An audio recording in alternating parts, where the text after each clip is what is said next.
سلام، وقتتان بخیر. در برنامه امشب با ماست عبدالستار حسینی، نماینده پیشین پارلمان افغانستان. سلام، وقتتان بخیر. آقای حسینی، فعلا کجا هستین و مصروف چی کار هستین در این روزا و از افغانستان چگونه بیرون شدین؟ روز سقوط افغانستان کجا بودین و چگونه آگاه شدین که جمهوریت سقوط میکنه دوباره طالبان حاکم میشه؟ خب، به نام خداوند بخشنده و مهربان، سلام عرض ادب دارم خدمت ملت شیر پرور افغانستان، به خصوص شما.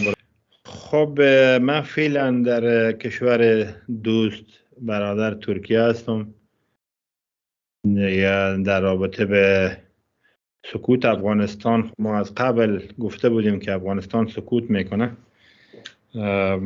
ما اگه شما در پارلمان صدای مرا شنیده باشین یا برادرای ملت افغانستان، ما خو از قبل پیش بینی کرده بودیم که اشرف غنی و تیم دو معامله داره سر ملت افغانستان و ملت افغانستان به باد فنا میدن، با تعیینات، با تقرری های بیجا، فساد گسترده، تبعیض قومی. دیگه او مشخص بود دیگه که افغانستان سقوط میکنه و افغانستان پروژه بود دیگه، پروژه 20 ساله آمریکا بود، ختم شد، آمد کرده آورد اشرف غنی را و بالاخره فعلا هم سپورت آمریکا به دست طالبان. شما دیده باشین که بازرس سیگار اعلام کرد که طی 2 سال بیشتر از 11 میلیارد دلار ما برای طالبان دادیم و شما میفهمین که از 11 میلیارد دلار شاید 11 میلیون دلار هم برای زیربنا، برای ملت افغانستان، بر فقرا نداده شده باشه یا مصرف نشده باشن. پروژه است دیگه. همین اساکر پنجاب، پاکستانی ها، کسایی که آموزش دیده کشورهای استخباراتی هست فعلا حاکم است و در افغانستان شما میبینین که بیشتر از 2 سال شدن نیمی پیکر جامعه ما در خانه ها هست، روی اینا شکسته هست. خواهران ما همه مشکل روانی و روحی پیدا کردن. قاچاق مواد مخدر، نسل کشی. شما دیدین که دین روزم پیش شفاخانه محمد علی جنا در یک کاستر انفجار شد که ما میتونم بگویم و وضاحت میتونم بگویم که یک نسل کشی هست که پایه و بنیاد زیر شبکه اخوانی در افغانستان گذاشته بود و فعلا هم همونا هست که برادران هزاری ما را میکشن به نام داعش. و ما بارها گفتیم که داعش همون طالب است، القاعده همون طالب است، طالب همون جیش محمد است، جیش محمد و طالب TTP هست. بناهن اینا بستر امن برای خود افغانستان جور کرده، شبکه‌های تروریستی به خاطر اهداف کشورهای استخباراتی علل خصوص آیسای پاکستان و آمریکا.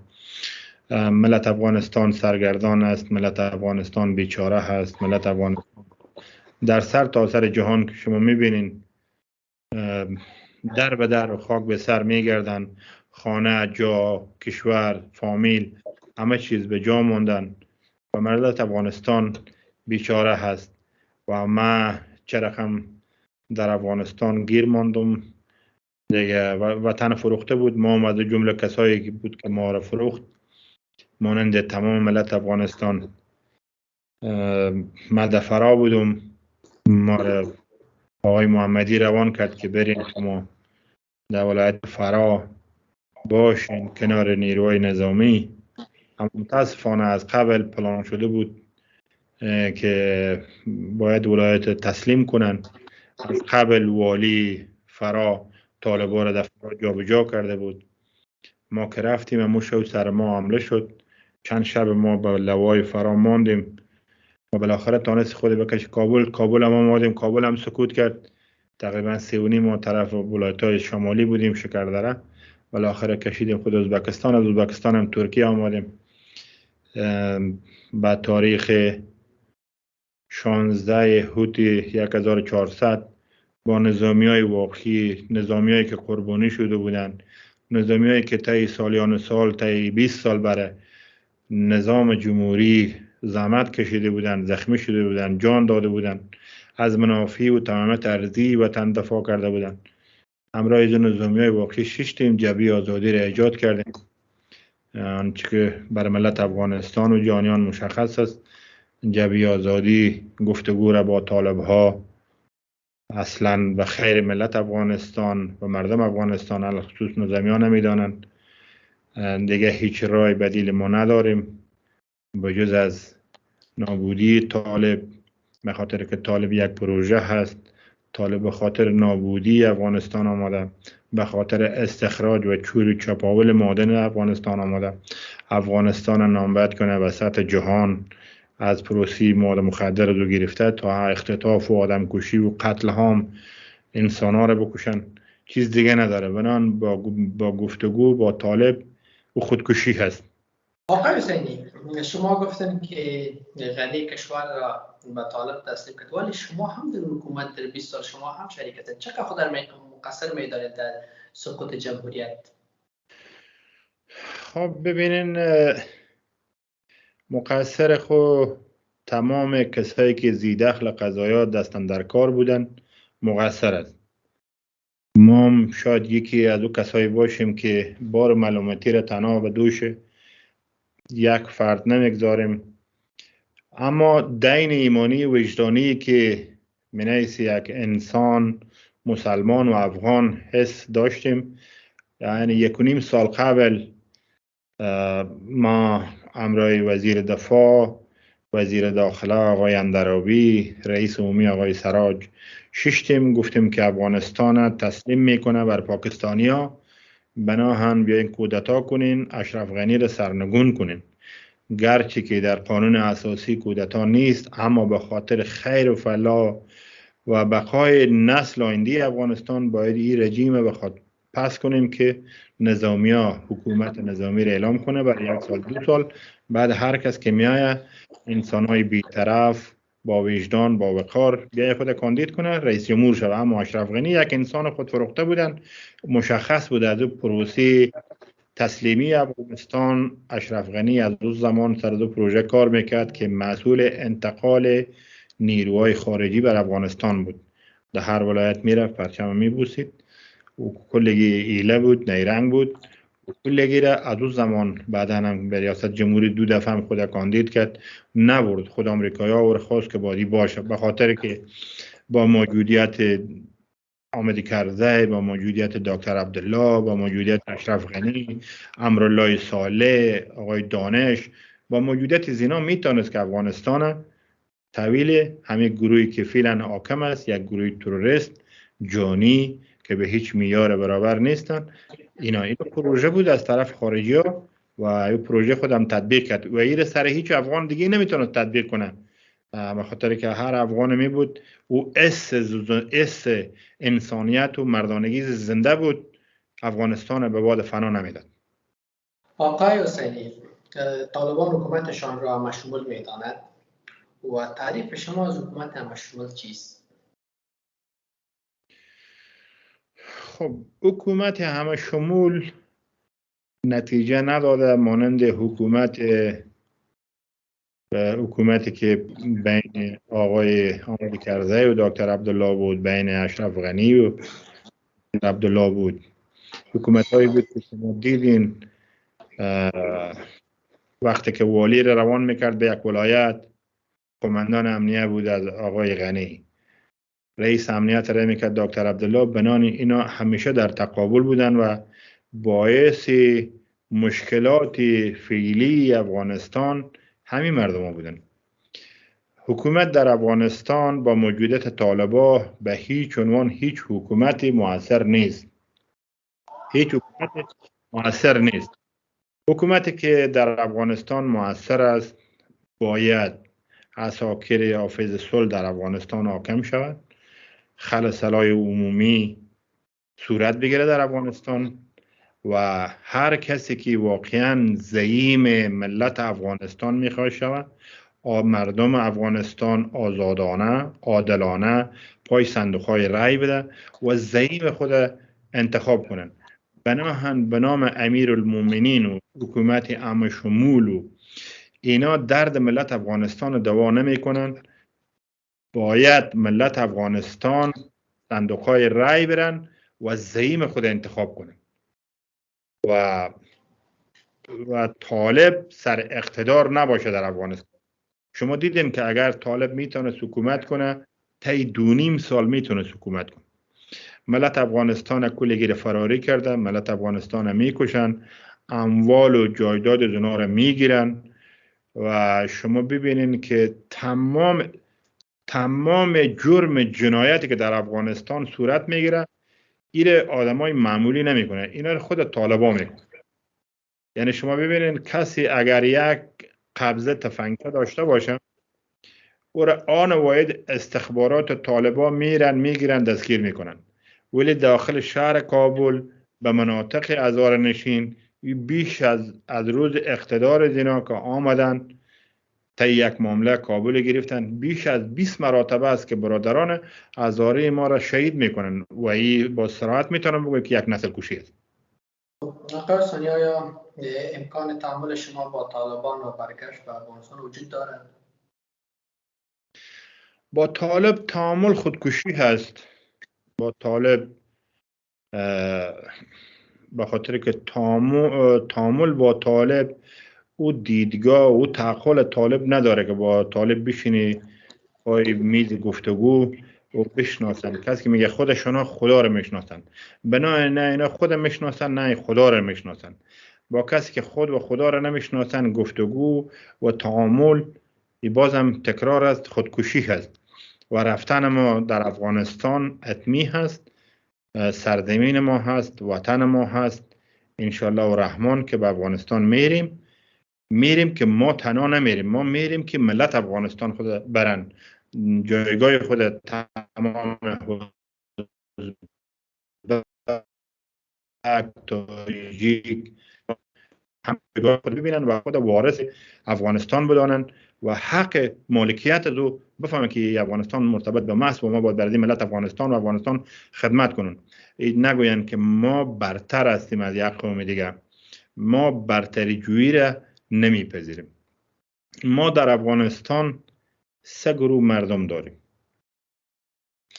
این 3 گروه مردم عبارت از کسایی هست که یک گروه دو عبارت از آن عده کسانی هست که طی 20 سال فساد کردن، رشوت خوردن و ستون پنجم بودن و دارایی انگفتی از خون ملت به دست آوردن و فعلا هم به کشورهای خارجی است. یک دسته گروپی از ملت افغانستان، از مردمان افغانستان، یعنی طالبه که اینا از سن 7 سالگی رفته به پاکستان و ایسای پاکستان تربیه شدن، بجز از آدم کشتن، سرک انفجار دادن، مکتب و پلچک خراب کردن و داخل مسجد و شفاخانه انفجار و انتحار و مردمان بیگناه را قتل عام کردن، چیز دیگه اونا را نداشت.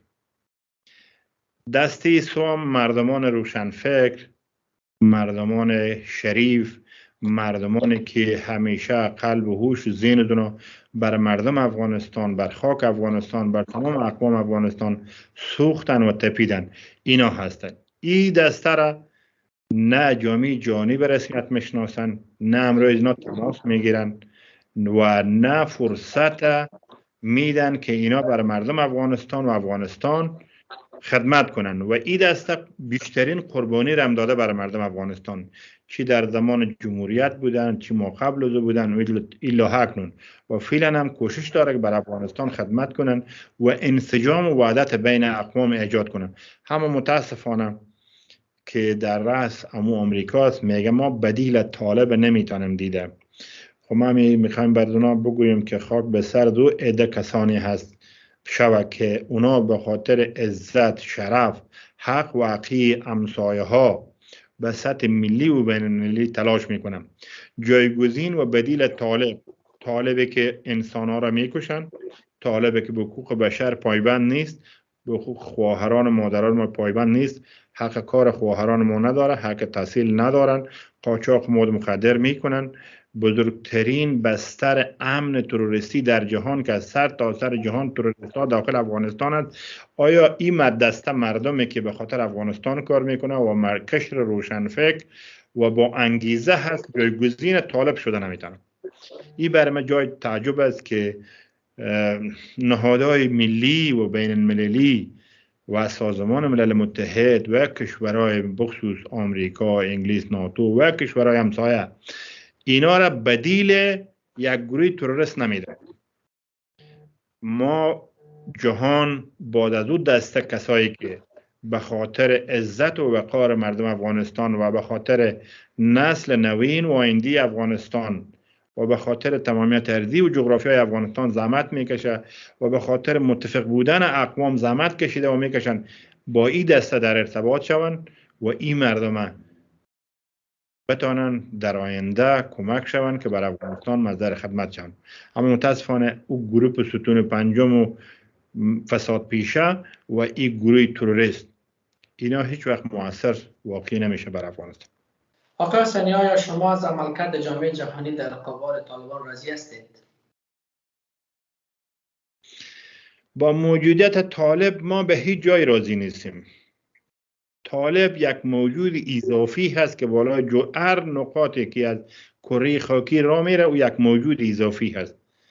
به خاطر که کسی که به حق و حقوق دیگران احترام قائل نشد و کسی که به معیار انسانیت برابر نبود و کسی که از نام اسلام و از نام دین سوء استفاده کرد، ما هیچ جایگاهی را برای طالب نمی بینیم تا ایلا ندامت و پشیمانی در حضور ملت افغانستان که ما از کرده های خود، از کشتار خود، از همه چیز پشیمان هستیم. ما منیس یک شهروند عادی در افغانستان زندگی میکنیم. بر طالب در هر کره خاکی که باشه که پای بگذارم از دیدمه برش حرام است. آقای حسینی، آیا مبارزه خارج از کشور نتیجه خواهد داد؟ خب ببینین، مبارزه خارج از کشور بله نتیجه دادن، اما انشالله و رحمان که این مبارزات گسترش پیدا میکنن و این مبارزات جغرافیا را آزاد میکنن و روزی ما و شما شاهد دی خواد بودیم که افغانستان مکمل از دست اجیران خودفروخته و پروژه استخباراتی بیگانه آزاد کنیم و ملت افغانستان آزادانه در افغانستان زندگی کنیم. انشالله و رحمان مبارزه از خارج نیست، مبارزه صرف سازماندهی و کارش از خارج است. اکنون که ما شما صحبت میکنیم در تمام افغانستان نیروهای مبارز جبهه آزادی افغانستان آن جایی که فرصت میبینه و ضربه معلق بر دشمن وارد میکنه. آقای حسینی، حضور فیزیکی جبهه مقاومت کجاست و تا حالا چی پیشرفت کرده است در 2 سال اخیر؟ خب حضور ما هر جبهه‌ای که هر برادر بر ضد طالب مبارزه میکنن از ما نور دیدی ماست، از ما برادر ماست، از ما بازوی ماست. ای که به کجا مبارزه میکنه جبهه مقاومت یا کجا نمیکنن، ایره باز امرای خودتون سخنگویتون صحبت کنی که به کجا موقعیت داره و چیکار با میکنه. ممتاز برای ما قابل احترام است، اما کسی که مخالف طالب باشه از ما عزیز ماست. وقتی که با شما همه نیروها بود مسلح بودین، شما در طالبان مقاومت نکردید، فعلا به چی برای شما مقاومت میکنید در برابر طالبان؟ خب ایره که با طالب مقاومت نکردن، ما وکیل بودم، ما مسئول تنفیذ قانون بودیم، بازم دین ایمانی وجدانی خود اجرا میکردیم. همیشه دوش نظامی خود در سنگر نبرد بودیم، چی در هرات بوده، چی در قندار بوده، چی در کنر بوده و ولایت های دیگه. ایره باید شما از مسئولین امنیتی سوال کنید، ایره از بسم الله خان سوال کنید که وزیر دفاع افغانستان بودن با تمام سازوبرگ نظامی. ایره از حاجی عبدالستار که وکیل بودن، 2 محافظ داشتن و بازم بیشترین قربانی رو دادیم. ما از فامیل خود 40 نفر شهید دادیم در مقابل همی اجیرهای پنجابی. بازم تا آخرین لحظه تسلیم طالب نشدیم و فعلا هم یک لحظه یک وقفه عقب نگذاشتیم، انگیزه و شور ما بیشتر شده و برای شهادت و آزادی افغانستان آماده است. آقای حسینی، چرا دکتر عبدالله تصمیم گرفت در افغانستان بمانه و وای چرا در مقامات دوم در برابر طالبان سهم نگرفت؟ خب دکتر صاحب عبدالله انسان خوش اخلاق هست، انسان پاک هست. پاک از لحاظ نظافت میگم، پاک آدم نظیف است. ولی او فکر کرد که من در افغانستان بمانم، اینجا انتخابات میشه و من پس حداقل 2 کس در افغانستان ارمان به دل از این دنیا میرن، یکی آقای دکتر عبدالله، یک آقای حکمتیار. او هم کشته مردی رئیس جمهور یا زعیم ملت افغانستان میمورن و دکتر عبدالله یکی چرا در کنار مقاومت نبودن و همیشه در کنار قهرمان ملی بودن و ای باید سهم میگرفت و ای با ای پوزیشن هم که رسیده از برکت قهرمان ملی رسیده.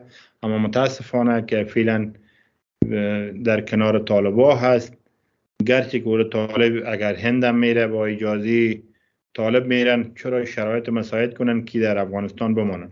اینا و آقای کرزی اینا گفت ما باشیم، باز همون ملکی است و خانی است و ما هستیم و باز ما عکس میچسبانیم که ما کاندید ریاست جمهوری هستیم.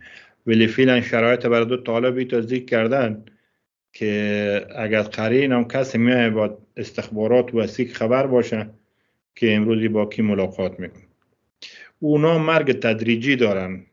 اونا و مظلمه ملت مظلوم افغانستان پشت سر دو کسایی هست که توانایی کار داشت، خدمت داشت، زمینه مساعد بود برای خدمت کردن، اما متاسفانه اینا نتانست و نکرد. آقای حسینی، آیا طالبان دوام خواهد کرد؟ خب من این مسئله را 3.5 سال پیش هم گفتم در تلویزیون، امروز هم میگم. امروز اگر آمریکا دست از حمایت و مداخله افغانستان و حمایت طالبا بکشن، یعنی طالب 1 ماه هم دوام نمیکن. امروز اگر آمریکا دست از مداخله و حمایت گروه تروریستی بکشن، 1 ماه هم بیشتر طالب طاقت نمیکنه و نیست در افغانستان. شما ببینین طی 2 سال 11 میلیارد دلار نظر به گفتی گزارش سربازرس یا سیگار 11 میلیارد دلار برای طالب کمک میشن. شما برین در کل افغانستان 34 ولایت افغانستان رو بررسی کنین، 11 میلیون دلار اینا مصرف نکردن، با هم بودجه ما شدن. به خاطر که طالب از گوسفند عشر میگیرن، از باغ عشر میگیرن، از گلخانه عشر میگیرن، از گاو عشر میگیرن، از پالیز عشر میگیرن. فقط چیزی ماندن که او را من اصلا نمیتونم به زبان بیارم که طالب چیزی نمانده در افغانستان که از او عشر نگیرن. ملت افغانستان در یأس و ناامیدی زیر یوغ طالب او کسایی که تانسته آمده یا ایران، پاکستان، تاجیکستان، ازبکستان، ترکمنستان، ترکیه، کشورهای اروپایی و آمریکا رفتن، مهاجر شدن تا که تانستن و عالم اگه مرزا باز باشن هیچ کس نمیمانن. او کسایی که ماندن عدی بسیار معدودی طالباست و فامیلای طالبا، طرفدار نداره طالباست و فامیلای طالبا. او قشر ضعیفی که نان خوردن خود نداره. آقای حسینی، ولی شما شاهد هستین که طالبان چندین سفارت ها رو برشان تسلیم داد، سفارت ایران، سفارت پاکستان، چند تا اروپا سفارتخانه رو نیز به طالبان تسلیم دادن. خب سفارت پاکستان خو از خود نابودن. شما دیدین که بعد از سکوت فیض امید آمدن، تعیینات اونا رو کردن، گراف ساختار تشکیلاتی اونا را ایجاد کردن و در دفاع داخله استخبارات یکی دو دفعه سفر کردن. افغانستان شوبی دوم پاکستان است فعلا. خود سفارت دو اونا خود جزو همونا بودن دیگه. در موردی که در ایران آمدن، چون نمایندای ایران در افغانستان بودن، اینا مجبورن که با یک طالب را بگمارن و تا فعلا فکر کنم که پرچم طالب در ایران مورد تایید و قبول نیست. شما دیده باشین که ملا برادر چند پیش در ایران آمد، پرچم افغانستان یا لوگوی افغانستان یا از طالب نداشت، اون شیشته بود. من امیدوار بزی هستم بازم خواست و توصیه ما بر کشورهایی که به فکر آینده خود و جغرافیای خود هست طالب به رسمیت نشناسن، با طالب تعامل نکنن، چون طالب یک گروه تروریست مفکوره‌ای و استخباراتی هست. طالب هیچ وقت دوست ملت افغانستان و همسایه افغانستان نبوده و نخواهم بود. بهتر از این است که مردمان حقیقی، مردمان ملی و ملت افغانستان حمایت کنه، نه یک گروه تروریستی که با زور سلاح با یک معامله ننگین سر اقتدار آمده. آقای حسینی، طالبان چرا مخالف زنان هستند؟ خب طالبا دو نوع مشکل دارن اینا. اولا که بر اینا آموزش داده شده که شما با قشر خواهران ما که عزت و آبرو و نیم پیکر جامعه ما هست، با اینا چنین رفتار کنین. و دیگه اینا خواهران ما را، مادرای ما، دختران ما را اینا به جنس دست دو میبینن، در حالی که نه در دین، نه در آیین، نه در قرآن شریف، نه در احادیث نبوی چنین چیزی آمده. یک انسان خواهر ماست، یک انسان ما هستیم، بنان کدام امتیازی بالاتر ما از خواهران خود نداریم و خواهران ما قربانی شده توسط پلانای شوم کشورهای استخباراتی و طالب. انسانای هست، انسانای زنستیز، نافهم، جاهل. من امروز یک کلیپ را دیدم که طالب در ولایت بادغیس به همین تازگی البته جمع کثیری از اون کسایی که از دید من اونا انسان نیست، اون کسی که میای اونجا مینیست یک مسلمان اوج میاد تماشا میکنه، در صورتی که در قرآن شریف آمده وقتی که شما ظلم میبینین شما استادگی کنین، ولو در برابر جان شما هست، مال شما هست، خانواده و پدر مادر شما هست. آیه سری قرآن شریف هست. اما اینا مینیست مسلمان شیشته هست. طالب میای خواهر ما را و وقتی که او ابلاغیه را میخوانه میگه که ای بدون اجازه شوهر خود به خانه خواهر خود رفته، از خانه بیرون شده، کدام جرمی هم مرتکب نشده، او رو میاره شلاق میزنه. خب شما ای به کدام دین و آیین آماده که مثلا خانم من میره خانه خواهر خود و او رو تو میاره در انظر عام میاره زیر شلاق مندازین؟ آیا جامعه جهانی، کشورهایی که داد از انسانیت و دموکراسی میبینن، آیا این صحنه رو نمیبینن؟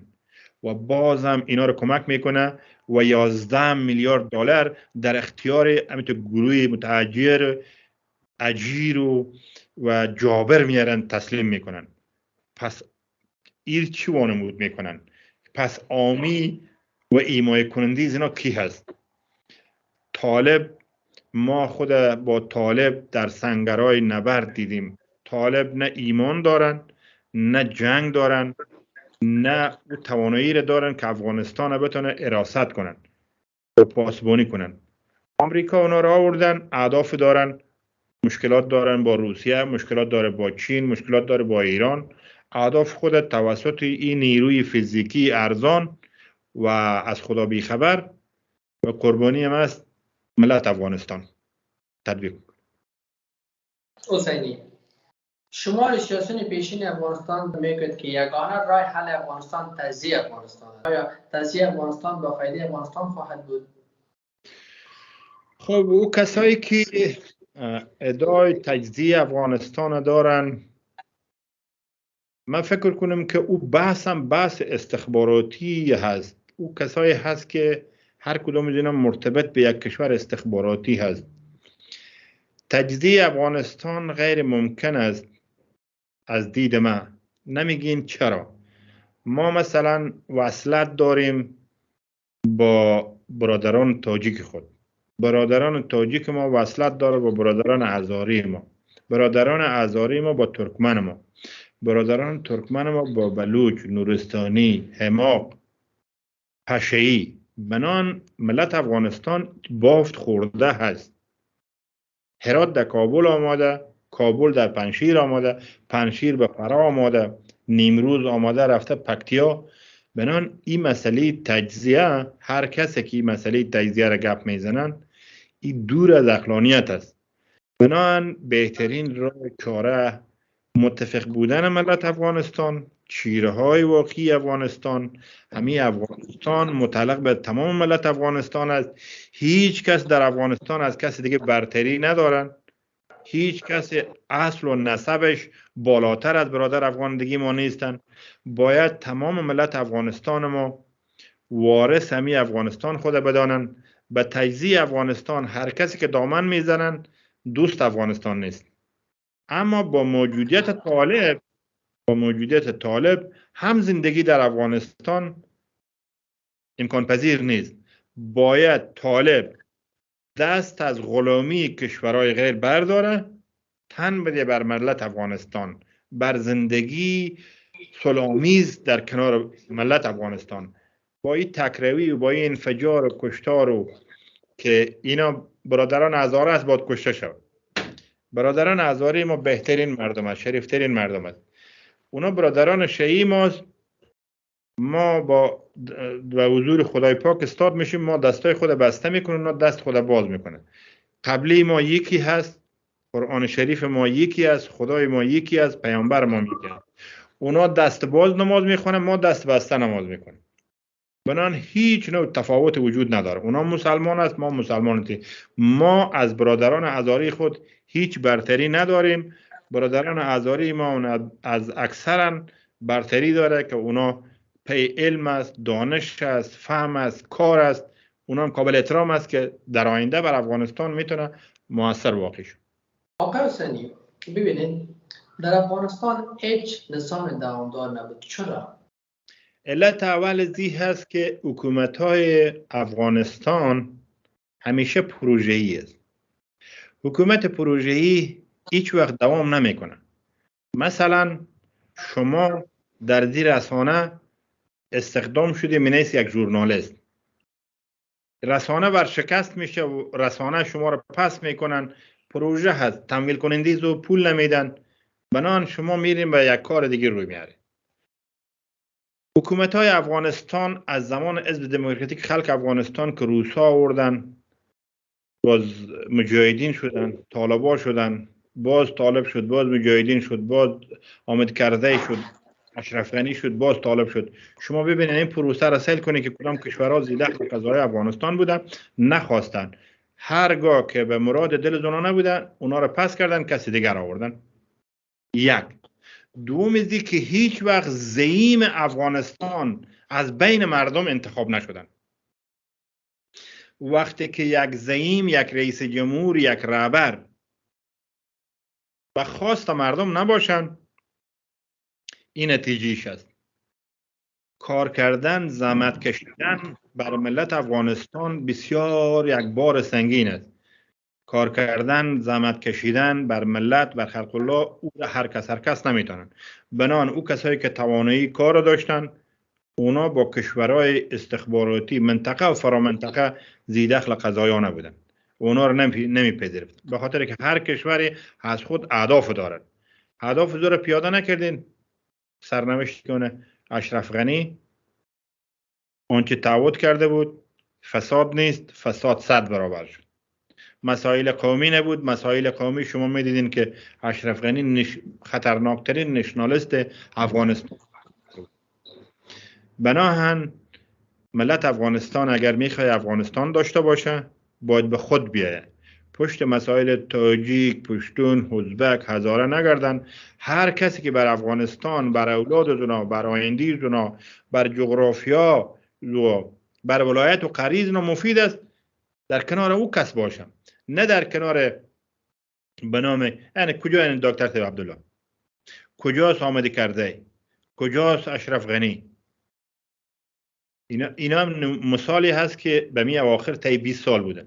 ملت داره می سوزن، ملت بدبخت شدن و اینا هر کدوم از خود بهترین زندگی ها دارن. فامیلای زینام به کشورهای خارجی و اکانت نمبرهای معتبری هم در بانک‌های جهانی دارن که تا نسل در نسل اینا باشن، بخورن، مصرف کنن، اما تا آزاد میتونن گشتن. آقای حسین، در این روزا شما می‌بینید که مهاجرین افغان از پاکستان اخراج میشوند. آقای حسینی کی آگاهی داره که اینها طاقت افغانستان دارند؟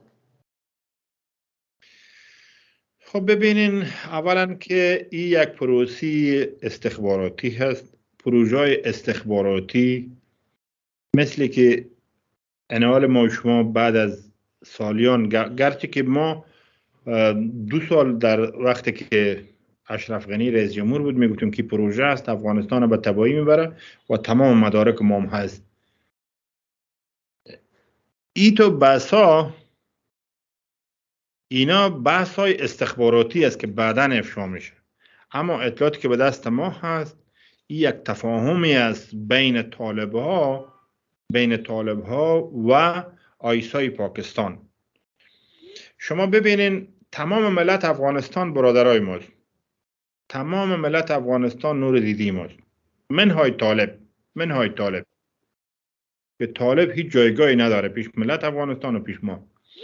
شما ببینید آیا برادران، اولا خود یک جفای بزرگی است که در شب زمستان ملت افغانستان اینا بیرون کردن. آیا شما در پاکستان از برادران هزاره مهاجر نداریم؟ ما از برادران سمت شمال ما مهاجر نداریم در پاکستان. ما در پاکستان از برادران ازبک و بلوچ نداریم. چرا اونا خارج نمیشن، اونا رو بیرون نمیکنن؟ بس خوشتیپه هست، بس صفات شمال است. 4 ماه قبل اینا کسایی را از ولایت فرا آورده بودن، از قریجاتی، بخصوص قریجات پشترود و بال بلوک و بگوا و خاک سفید، اینا را آورده بودن، خانه اینا را به صفات شمال جابجا کرده بودن. اینا نتانستن او تعداد نفوذی را که به خط اینا را جابجا کنه، این تکافو نکرد.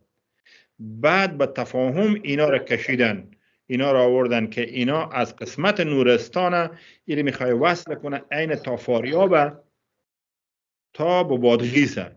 این قسمت خط میخوای که انمی مردم آره.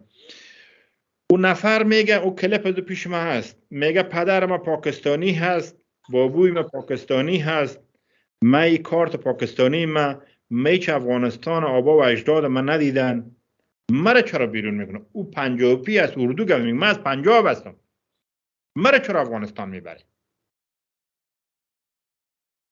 پس مشخص است که بحث استخباراتی هست و ای که کاکر میایه گپ میزنه و ای که عباس سانگزی گپ میزنه، اینا کل بازی های استخباراتی و سیاسی هست.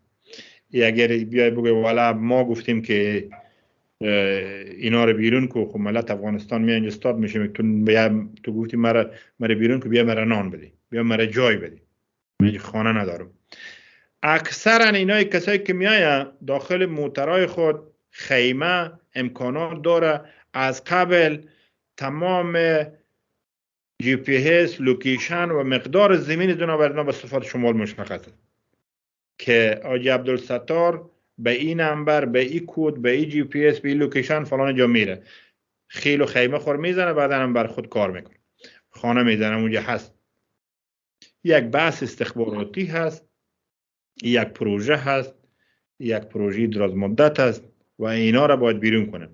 و دیگه بحث دومی بود که طالب کس نمانده بود، مثل که پیشتر گفتم، بجز از طالب و زن بچیش و قشری که توانایی بیرون شدن نداشت در افغانستان کس نمانده بود. گفت که باید اینا قرارداد شد، اینا رو بیرون کرد و بیرون میکنه دیگه، اینا رو جای بجا کنه به صفات شمال، متباقی هم که چه مقدار میمونه باز اونا رو هم میکشه میاره جا بجا میکنه. سپاسگزار آقای حسینی که برای ما وقت گذاشتین. کدام حرفی پایان داشته باشین در آخر برنامه؟ خب پیام سر قشر روشنفکر واقعی افغانستان است، سر جوانای افغانستان است، سر خواهران ما هست.